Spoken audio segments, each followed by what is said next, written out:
I'm Brett Baer in for Bill O'Reilly, and in the Unresolved Problems segment tonight, Hillary Clinton and what, if anything, she remembers about her private email server. In August, a federal judge ordered Mrs. Clinton to submit written answers under oath about the private server she used while Secretary of State. On Thursday, her lawyers filed those answers, which Clinton signed under, quote, penalty of perjury, unquote. Joining now is Tom Fenton, the president of Judicial Watch, a group that filed the lawsuit to get Clinton's answers. Tom is also the author of the book Clean House.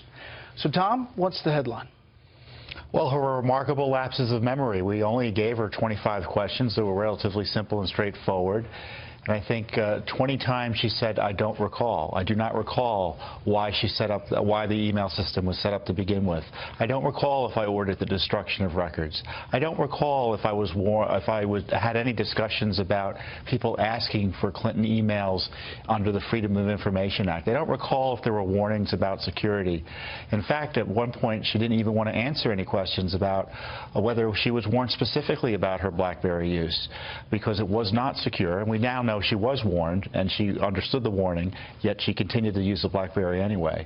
But remarkable lapses of memory about pretty much everything related to the Clinton email issue, and I don't think it's terribly credible. And it shows that she doesn't want to disclose what she does recall about the email issue. There are some lawmakers on Capitol Hill who said in her testimony that she essentially lied, and they can prove that, but they have not brought anything forward, obviously, with the FBI.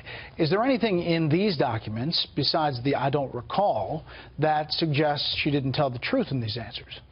Well, that's why you have lawyers, to make sure that when you present information like this, it's hard to make a case for perjury or misleading the court. But I think it's there in the sense that when you say I don't recall something, and there are a bunch of documents and emails showing that, hey, you were involved in this, you should recall it, and it's not credible that you don't recall it. The judge may not say, hey, you go to jail or you're in contempt of court, but when deciding what finally to do about it, they may look at Mrs. Clinton's testimony here and find her allegation that I don't remember anything not to be credible. Quickly, where does this go from here? We're going to have to figure out what to do with these answers. We still have a pending request to depose her with another federal court judge. We may fight to get the answers from her that she refused to give us in this set of interrogatories or questions. And, of course, we still have new Clinton emails coming to us almost weekly. Well, you've been shaking the tree better than people on Capitol Hill and getting things out. Tom Fenton, thank you. Joining us now to respond, Julian Epstein, a Democratic strategist. Julian, your thoughts? Well, I think your most important question was, where does this go from here?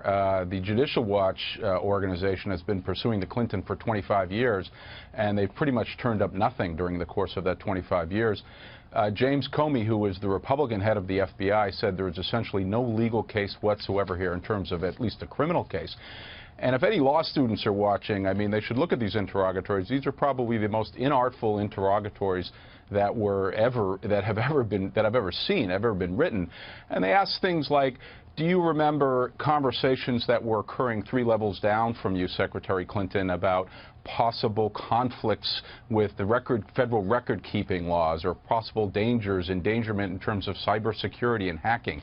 And her answers were, no, to the best of my recollection, I don't remember these conversations. She wouldn't normally remember them. She wouldn't normally be participating in any of those Julian, conversations. But, you know, we're looking at some of these WikiLeaks emails and some of the conversations after a subpoena has been issued by Trey Gowdy to protect these emails, to protect the server. And they are communicating with staff to say, what should we hand over, what shouldn't we hand over, and is the server really under this subpoena? I mean, doesn't that raise some questions? That's an entirely different question from the subject you're talking about with Tom, which is the inartful questions that were asked and the responses from our attorneys. In terms of but they asked, the question you were just talking about with Henry, did you order let me the respond to that. destruction? Yes, let me respond to that. So if a congressional committee, and I used to be staff director of that congressional committee, the Government Reform Committee, if a congressional committee subpoenas a document from Secretary Clinton, the question John Podesta would normally ask Cheryl Mills of the State Department is, should we hold these back? There would be 2 reasons legally that they would legally be entitled to hold them back. One is if they were subject to executive privilege. And a conversation between Secretary Clinton and President Obama would, by its very definition, be subject to executive privilege, not something that would normally be turned over to Congressional committee. Or if they were personal emails that had nothing to do with her official business, then they would not also be subject to the subpoena. So there are many legitimate reasons that fall outside the subpoena. We know that work emails were were erased in that server. We know that. The FBI told us that. And the fact that she couldn't remember whether she ordered the destruction of that server or not is kind of interesting. I think what she said in the response, if you read it closely, was, and this is real clear contextually, is that her attorneys and her legal team went through and made their best determination as to what were official records and therefore needed to be maintained under federal record-keeping laws and what were personal. And the ones that her legal team determined to be personal were the ones that were not preserved, and that's consistent with the law. Comey had access to the emails you're referring to, and he still came up with the same conclusion, that there was no violation of law here. Yeah, but he also said there were work emails and there were classified emails on that server. Julian, thank you very much.